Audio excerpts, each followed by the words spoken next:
All right, everybody, so good to have you for the Beeline. We have, as you can see, a star-studded lineup in the studio with us. Finn, Iles joining us, Myriam, Nicole, both injured, I'm afraid to say. We haven't seen them out on track today, but someone we have very much seen out on this brand new track here in Thuile is our winner of the women's race, Nina Hoffman. How are you feeling? How good was that?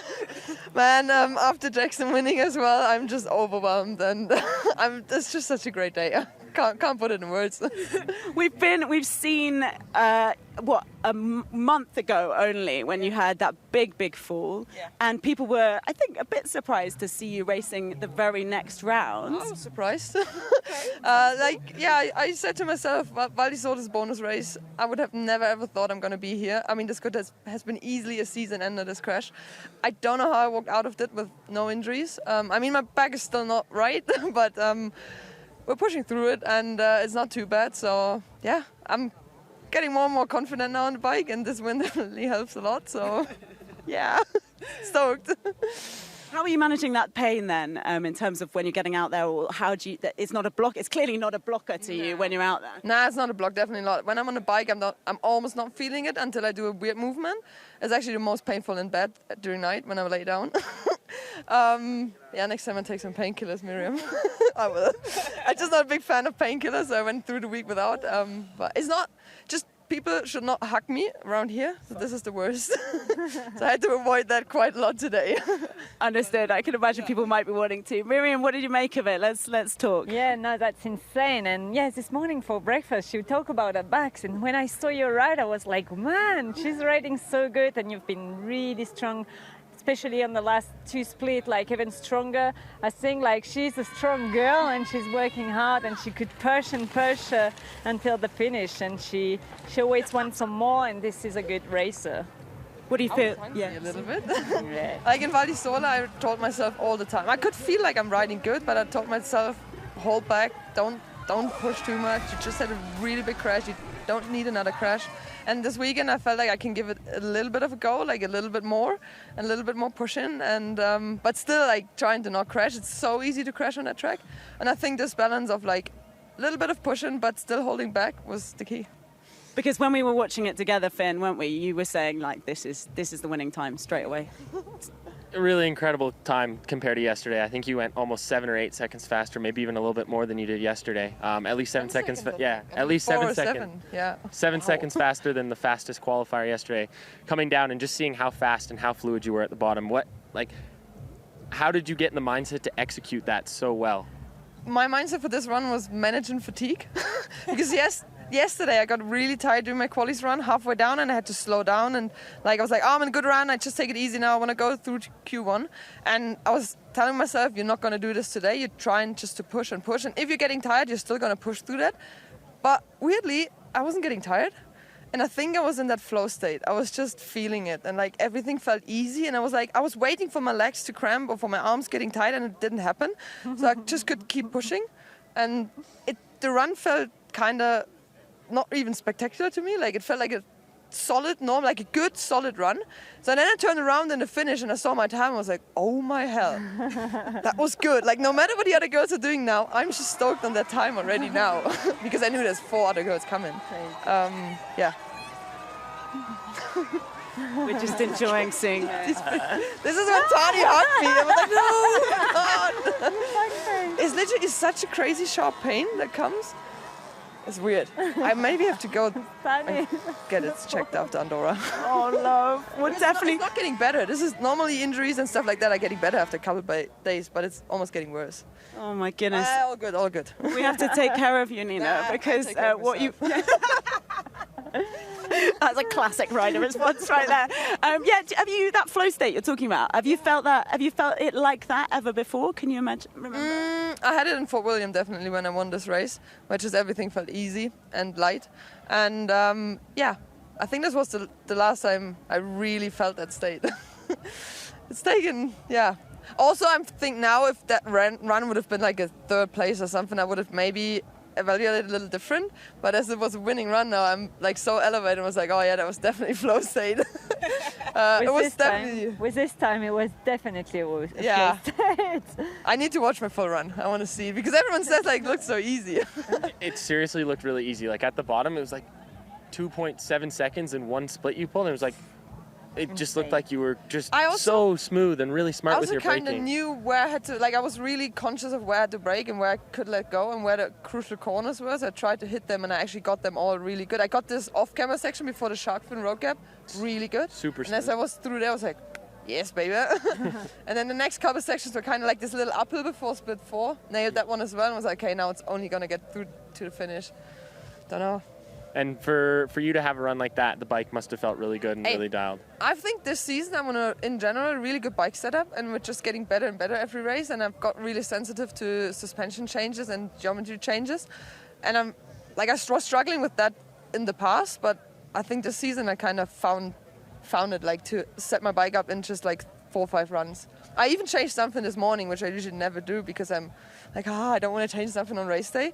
But we did it today and it worked, and yeah, getting this, I think it's also experience over the years and a bit of confidence and all that stuff. Yeah, absolutely. Getting older. Yeah, and a track like this where it's new to everybody and you have to be able to learn the track and change the bike and then show up and for race day. And the track's changing. And the track's changing like crazy, and especially where it's like so duffy on the ground, you can't see anything. It's crazy when everything clicks like that because it just feels like a pretty special moment, or it must. It just clicked, literally, it just clicked. Oh, thank you for sharing your special moment with us. This was amazing. We absolutely loved watching it. And we hope you keep feeling better, and we will see you in Andorra. Cheers. I will see you there. See you there. For now, we need to hear from the woman who is leading the overall. It is still Valley Hall. Congratulations, another brilliant result for you here in a brand new venue, but you looked a little bit disappointed after that one. What's going through your mind right now? Man, I really want to win. It's been such a long time. It sounds wrong to be said now because I'm still second. I'm holding on to the overall, which is amazing, but I really wanted something else today. And racing is tough, and I just don't know what's missing in my head. It's just a little bit extra motivation, I guess, that I need. And yeah, but I mean, seeing Nina being so stoked to win finally is also pretty amazing. Look, you said it's super, super tough. It's a brand new track. It's the steepest we've ever seen in the World Cup. How's it been from your perspective? I mean, the track is amazing. It's pretty cool. It's gnarly, but I would say even a bit more chill than Valle Sole. Like, I was way more out of breath after the last run. So coming here was a cool mix of bike park, natural stuff, super loamy, fast. So yeah, they did a really good job. And thank you to all the organizers, all the volunteers. Like, it's been amazing. Good to speak to you. Well done. Thank you so much. Valley Hall there, our overall leader in the elite women, despite not having won yet this season. She's got half the season remaining. We know what is going to be top of her mind when we return in Pal Arinsal for the next women's race. But let's look at today's men's race then. It was so exciting, so many different threads to pull on, guys. But of course, Jackson Goldstone doing it again, a 4th straight win, not been seen since 2012. When someone does something this consistently, when someone is the best week after week, it sometimes becomes quite hard to talk about it because we've said the superlatives in week 1 of this, and then it keeps happening. Do you have a sense of what exactly we're witnessing from Jackson right now, Finn? I was kind of thinking about that. It's hard to compare it to anything we've seen because obviously it's been 13 years since anybody's done anything like this. But the first thing that came to mind for me was Sam Hill. When I was growing up, I always used to watch videos of Sam Hill and some of the Clay Porter movies. And even before that, Alex Rankin had some amazing movies on the World Cup circuit. And some of the videos you'd watch Sam Hill and you're like, how is he riding that section so fast? And it's frustrating being a racer and not being racing today. But watching Jackson go 4 in a row, you're like, how did you ride that section so fast? And then you have to think about yourself and think about all the things that you can improve and how you can analyze the track in a different way to understand how you can make the most of your own situation. But it's really impressive to watch. There's a reason that nobody's done it in 13 years, and there's a reason that even some of the best that we have today, like Bruni and Loris and Amory, have won so many races, but never this many in a row. There's not really that many words for it. It's just incredible. It's really impressive. And the way that he's able to keep his head level for every single race, every time he steps up, it's just like, oh, well, he did it again. And right now, it's like it's all you can do. And like I said, it's really frustrating because as a competitor, you just want to be better and better and better and push yourself to the limit. And if you're constantly going out every weekend and somebody's just pipping you like that, like Loris 0.6 the week before, I mean, he kind of smoked everybody the week before that, 0.05 over Loic. I'm having a tough season personally, so I'm not up there right now competing with these guys, but I know that if I was, every day I'd go back after these races and just be like, damn it. Like, it's so frustrating. And I know that for all these guys that are so competitive, it's definitely rubbing them the wrong way. And I think everybody's just getting better and better. And it's cool for the sport because people are going to start finding little things here, little things there to try and improve themselves. And I think it's just the level is just doing this. You know, it's crawling up there. And yeah, it's impressive. It's crazy. That's what we want to see. And of course, ahead of this race today or this weekend, the finals, it was all about this is a new track. Who's best equipped to handle this new track? Like, who's got maybe the experienced guys will have more tools in their armory to be able to do it. And then he comes out and does the same thing. I don't know if it was necessarily not suited to Jackson. He would have been someone we would have picked to be good here because of the way he rides, the way he changes direction, his creativity. We've already seen it the last couple of weekends there, where his disadvantage is maybe the high speed weighted sections. Whereas when it gets into the steeps, he can just excel, he can accelerate, and he can feed that creativity that he's been known for, and he's been growing and thriving on week after week. When he got into the steep section down below, we saw him pull for some lines that no one else had pulled for, and his precision is what's really noticeable across the board. His precision to get out of the main line, his precision to miss those holes, his precision to backside the gaps. I mean, I would assume these are the details that Finn would be paying attention to come back.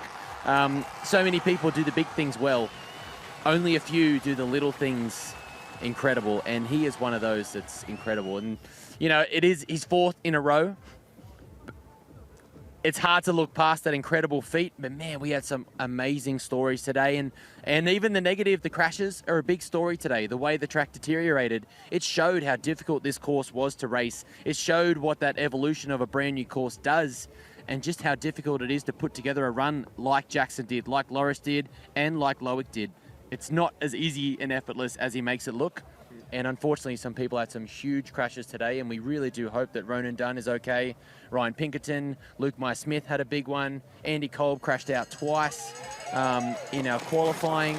Reece Wilson had a massive one through the woods. He was in the dry, but my goodness, he hit the ground pretty hard there. So these athletes are incredible. What Jackson's doing is something we haven't seen, like Finn said, in 13, 14 years. Max Hartenstern here rode the bull all the way to the bottom. He walked out of it, which is lucky. A lot of our athletes walked out of it today.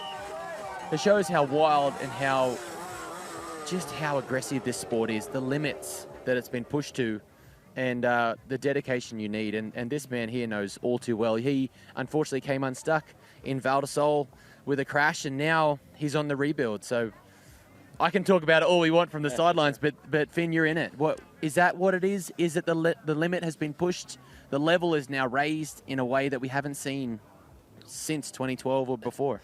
I think that Jackson knows what his strengths are, and he plays into them every single week. And a lot of being on track this week has sort of opened my eyes to seeing how different people approach the track differently. And you can see Loris did a lot of the lines that Jackson did in practice, but doing it in a race run is completely different. So I think Jackson is able to use his strengths, which is his stature can be a weakness, but he also uses it as a strength. And especially on a steep track like this, he brakes less than everybody. He's lighter on the bike. He's able to take tighter, quicker lines, and he's able to miss the holes and be super light. And he's an incredible, incredible bike rider, and he's able to use those things to his advantage, but also just his mind. It seems like every time he goes up, he's just mentally free. So all the crazy lines that I saw the boys take in practice that maybe they didn't do in the race run, he still does them in his race run because I think he's just not afraid. Crashing's just not in his mind, and he doesn't think about it. And I think that the level is getting raised, but I think you just have to have a really strong base, you have to have a really strong mindset, you have to have a really strong bike, and then you just have to have the last little cherry on top is the performance. And if you're able to lock into that, sort of what Nina said earlier about the flow state, you can perform every week. And it seems like Jackson's able to find that, even with mistakes. And, I mean, we can't sell Loic short because every race this year, he's right there. And I think he is only going to get faster through the year. And like you said, the guys with experience know how to learn a track like this, but they also know how to race through a season. And so Loic's going to take the break, or next race in Enduro, and then the break to just do as much as he can to come back, and he's going to, you know, try and put Jackson back in his place in a sense. But it's crazy to see. And I think that a lot of people are riding really fast, but a lot of people are riding on the limit. So with these crashes, you see they're inevitable. It's inevitable, and that's just growth of the sport. And I mean, I was victim of one 2 weeks ago, and it sucks that it's happened to me, but I didn't really have a strong base. I had an injury in the off season, and I'm paying the price for the things that I wasn't prepared for. So now with a bit more preparation and the things that I've learned through this weekend and through my injury, I can come back at the end of the year and sort of perform the way that I know that I can and want to. But it's just on the sidelines, it's kind of cool to take yourself away, take your competitive mind out of your brain a little bit, and just learn from what everybody else is doing. And the crashes are hard, and they hurt. They hurt a lot. They hurt a lot. And it's just... I do have one question. Can you separate the competitor with the Canadian? Is it cool to see another Canadian athlete from the same neck of the woods as yourself on top?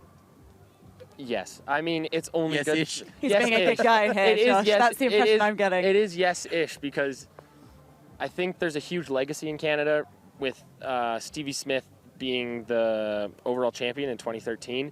He kind of showed all of us young Canadians what it means to be world champion or World Cup overall champion and to be from Canada. And I think there's a legacy there where it's just like Canada has always been good at something in mountain biking, and now we're incredible at downhill racing. And I mean, it burns a little bit to have Jackson, who lives so close to me, winning all these races. I bet it burns more than a little Finn. Yeah, for sure. But to be honest, he's kicking everybody's butt right now. So it's not just me. And I mean, I'm not the only you one. were first. You won in Mont Saint Anne first. I did back win in 23. Was it? I mean, yeah. In 22, I won in Mont Saint 22? Anne, and that was an incredible day for me. And to win on home soil meant everything. But yeah, it's hard to see. And I mean, it's the same if Loic or Amaury or Loris. It's like, damn, that French guy beat me again. And now it's like, damn, this guy from where I live is winning all these races. And that's life, and I can only do what's going to make me better so that I can come back stronger and try and take those wins away from him. And we can't wait to see it, mate. We can't wait to see it Ben, back. we All right, let's would get out of the rain. Yeah, we'd love to have you here more. I mean, even though I know it's a bit more painful for you, but you just speak so well about all of this stuff. There's so much great insight. The first man out of the start hut in the elite men's final today was Amaury Piron. We don't often see that happening, but he was racing this weekend just 2 weeks after breaking his collarbone. He spoke after the race to Ashley Wilmot. Amaury, you may have broken your collarbone just 2 weeks ago, but that has not diminished that fire, desire you have to race. What was it like out there today? Definitely was getting better today for myself, felt more comfy on the track, but it was rougher in the same time, so I had a big impact this morning and was painful. But I've been able to regroup for race one, and just so much fun. It was a bit loose, but I tried, I want to do a good run. And I watched Till race one before. It was insane. So really, it gave me some energy, I think, just watching the race. So yeah, thanks to Till, thanks to the team. And yeah, everybody supporting me is awesome. It's been a great weekend for the team. Actually, I just saw you have a conversation with your mum. She looked very relieved to see you down in one piece. Yeah, my parents didn't know I want to race until maybe Wednesday. I told them I go to La Thuile. Like, is this a joke? I'm like, no, I gotta try. And they were like so mad. So it was so stressful for them this weekend. So just sorry for that, Mum. Your dad couldn't even watch today, could he? No, his dad he's been away working in the mountain because it was just too stressed for me. But if you're watching now, Dad, all good. All good, well done. Thank you very much. Lovely stuff from Ashley Wilmot, as always. And Amaury Piron mentioning that perhaps some people weren't super chuffed with the idea of him heading out to race again today. It's a huge dynamic, Finn, isn't it, with your families and how they react to you sometimes doing things that are a little bit crazy out there. Your experience of it today was watching Tanny come down the hill. It's not easy, is it, being the person watching on as someone does this? Definitely not easy. My mom has always been somebody that can't watch me race, so when I'm racing, she'll hide behind my dad, kind of like this. So she never watches me, and I would never understand it because my parents, when they were younger, would do crazy mountaineering stuff, and they ride bikes, and they do whatever. And I finally get it because I do this too, and when Tanya's racing, I'm like, oh my God, this is so stressful. And I think it's like, you know how much work that person puts into their job and how much work they put into what they do, and you just want them so badly to succeed. And I think with a sport like this, obviously crashing is part of it, as we saw today, but it's just really hard to see. You want that person to succeed and live up to what they know is what they can do and what I believe that they can do. And I think that crashing's scary, but it's more about watching them try to execute, and that's just please just go the right way, And it's tough, but it's, you know, they're the one on the bike, they're doing the hard job. And this is not normal for me, so it's kind of a first time, and it's a weird feeling. It's a weird feeling. I don't want to do it that much, to be fair. Because you can't affect it, right? You're just there, completely powerless. Yeah, for sure. More stressful watching her race than racing myself. Like when I race, I'm like, I'm in control. I can just I'm going to do it. This is going to be awesome. When I'm watching her, I'm like, oh, no, no. And like, I know I know how capable she is, and I know that she can win this race. It's still something that it's in the back of your head when you're like, you know, it's hard to explain. And like I said, I don't want to do it often. Hopefully I don't have to do it again this year. So okay, yeah, absolutely understood.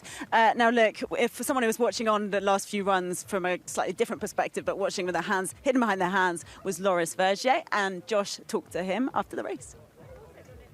Loris Vergier, what a great run. So close on the podium. It's good, but I could tell it's a little bitter. No, like I'm close to Jackson, which I would never thought, like on this type of track. So I'm actually pretty stoked. We're getting closer to him. I was the first time close to him, but yeah, I'm getting there, slowly feeling good on the bike, and the team is helping a lot. So I'm really, thankful, and hopefully can do it more often now.